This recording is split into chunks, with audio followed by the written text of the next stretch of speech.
Hi friends, welcome to tasty corner. இன்னைக்கு நம்ம சேனலில் ஒரு சூப்பரான டேஸ்டியான சிம்பிளாக ஈஸியாக செய்யக்கூடிய ஒரு வெரைட்டி ரைஸ் தான் பார்க்க போகிறோம். கம்மியான இன்க்ரீடியன்ட்ஸ், ரொம்ப சீக்கிரம் செஞ்சிடலாம். தேங்காய் பால் சாதம் எப்படி செய்யலான்றதை இந்த வீடியோவில் பார்க்கலாம்.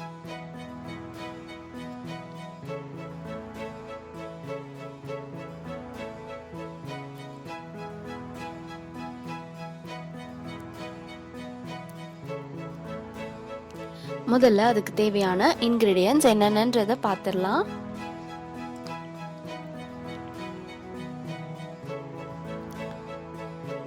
பிரியாணி இலை 1,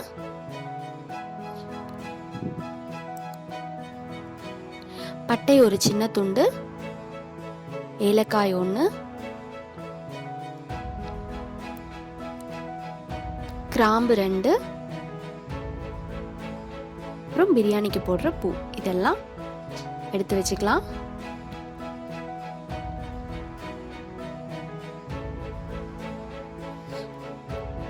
அதுக்கப்புறம் கொஞ்சமா இஞ்சி பூண்டு விழுது, கொத்தமல்லி, கொஞ்சமா எண்ணெய், தேவையான அளவு உப்பு. நான் இன்னைக்கு டெய்லி நம்ம சாப்பாடுக்கு யூஸ் பண்ணுற அரிசி எடுத்திருக்கேன். இந்த கப்பில் தான் அளந்து எடுத்து வச்சுருக்கேன். நல்லா கழுவி எடுத்து வச்சுருக்கேன். நீங்கள் பிரியாணி அரிசியோ, பாஸ்மதி அரிசியோ, இல்லை ஜீரா அரிசியோ கூட நீங்கள் யூஸ் பண்ணிக்கலாம். ரொம்ப நல்லாயிருக்கும். நான் இன்னைக்கு இதை வச்சு தான் பண்ண போகிறேன்.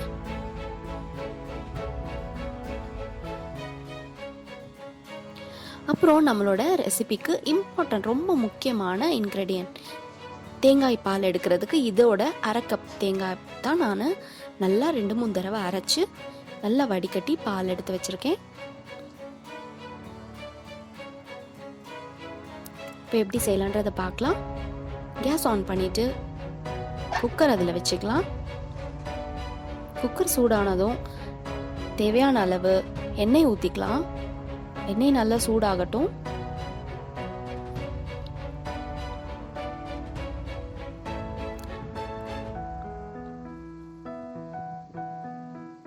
எண்ணெய் நல்லா சூடானதும் நம்ம எடுத்து வச்சிருக்க பிரியாணி இலை, பட்டை, கிராம்பு, பூ, ஏலக்காய் எல்லாம் சேர்த்துக்கலாம்.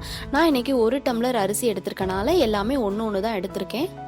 கொஞ்சமாக சோம்பும் எடுத்துக்கோங்க. நீங்கள் அரிசி அளவு கொஞ்சம் அதிகமாக போட்டிங்கன்னா இதில் எல்லாமே அதுக்கேற்ற மாதிரி கொஞ்சம் அதிகமாக எடுத்துக்கலாம். இப்போ இது நல்லா பொரியட்டும். இது நல்லா பொரிஞ்சதுமே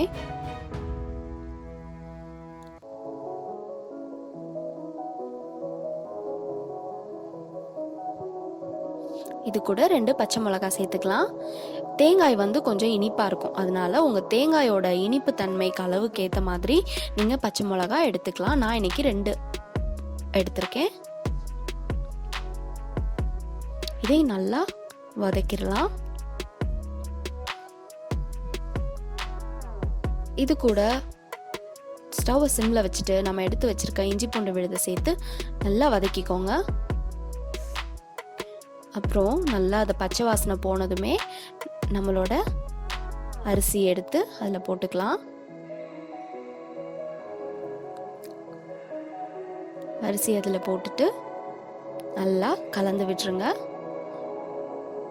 அது ஆல்ரெடி நம்ம போட்ட மசாலா எல்லாமே இதில் நல்லா மிக்ஸ் ஆகிற அளவுக்கு எல்லா பக்கமும் நல்லா கலந்து விட்டுருங்க.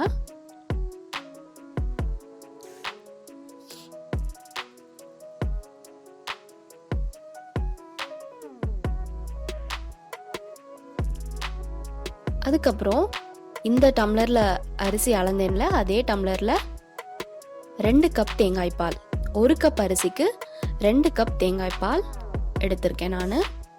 அதை ஊற்றிட்டு நல்லா கலந்து விட்டுக்கலாம். நீங்கள் அரிசி எவ்வளோ எடுக்கிறீங்களோ, எந்த டம்ளரில் எடுக்கிறீங்களோ அதில் டபுளாக தேங்காய் பால் எடுத்துக்கிறணும். இப்போ இதை நல்லா ஒரு தடவை நல்லா கலந்து விட்டுருங்க.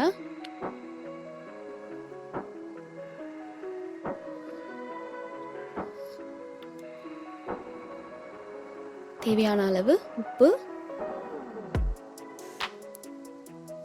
போட்டுட்டு இதையும் எல்லா பக்கமும் நல்லா மிக்ஸ் பண்ணி விட்டுருங்க.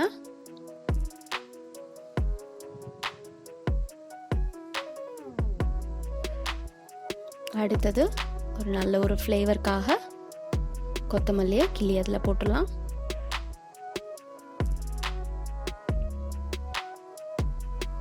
அதை நல்லா கலந்து விட்டுருங்க. அப்போ தான் ஃப்ளேவர்ஸ் வந்து எல்லா பக்கமும் நல்லா இறங்கும்.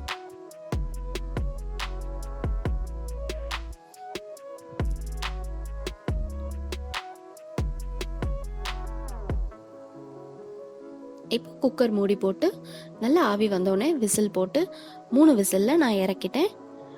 உங்களோட அரிசி என்ன அரிசி நீங்கள் போடுறீங்களோ அந்த அரிசிக்கு ஏற்ற மாதிரி நீங்கள் விசில் விட்டு இறக்கிக்கலாம். ஸ்டவ் ஆஃப் பண்ணிவிட்டு அவ்வளோதான், சர்வ் பண்ணிடலாம். நம்மளோட டேஸ்டியான ரொம்ப சிம்பிளான டிஷ் ரெடி ஆயிடுச்சு. தேங்காய் பால் சாதம் ரொம்ப நல்லா வந்திருக்கு, நல்லா அமேசிங்காக இருக்குது. இதை கொத்தமல்லி தலை வச்சு நல்லா கார்னிஷ் பண்ணிக்கலாம். இதோட பெஸ்ட் காம்பினேஷன் சிக்கன் கிரேவி. நல்ல காரமான சிக்கன் இருந்தால் நல்லாயிருக்கும். பெப்பர் சிக்கன் ரொம்ப பெஸ்ட் இதுக்கு. நீங்கள் நம்மளோட பெப்பர் சிக்கன் ரெசிபி பார்க்கலனா கீழே லிங்க் கொடுக்குறேன், பார்த்துக்கோங்க தேவைப்பட்டா.